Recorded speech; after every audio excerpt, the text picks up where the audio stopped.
Les attaques terreau se multiplient dans l'espace de l'AES. Vous l'avez sans doute remarqué. Les groupes terreau ont changé de stratégie. Ils jouent aujourd'hui une carte majeure.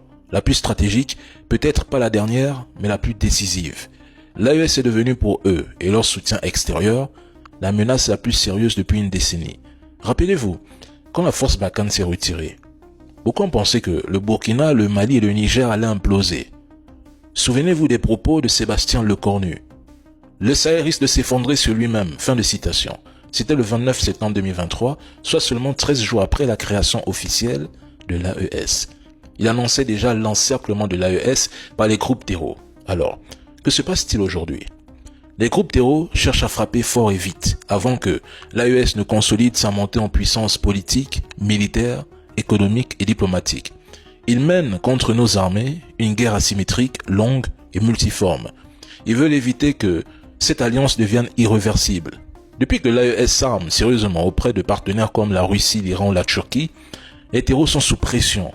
Leur financement et leur réseau logistique sont fragilisés. Les routes de trafic deviennent de plus en plus risquées.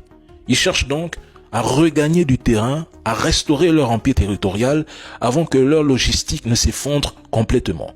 Voilà pourquoi ils tentent depuis des mois de faire pression pour que la Russie et la Turquie se désengagent du soutien à l'AES.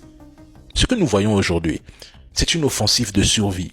Après les coups d'État et les changements d'alliance au Sahel, un effet domino s'est produit. Cette recomposition géopolitique dérange profondément non seulement les groupes terreau, mais aussi certaines puissances occidentales. Car, soyons clairs, nous sommes en train de réussir, et cela ils ne peuvent pas se le permettre. S'ils laissent passer ce moment critique, le rapport de force basculera durablement contre eux. Ils le savent, nous le savons. Donc, ils veulent exploiter l'usure morale des populations, la fatigue, la pauvreté, l'inflation, le sentiment d'abandon. Ils cherchent à briser le lien entre les États et leur peuple à travers des attaques éclairs sur des civils, des soldats, amplifiées par des campagnes de propagande, notamment autour de la question Peul, relayée par certains médias occidentaux. Leur objectif est de forcer nos États à revenir à la table des négociations en position de faiblesse, divisés et donc vulnérables. Mais pourquoi maintenant? Parce que nous sommes à un tournant décisif, la famille.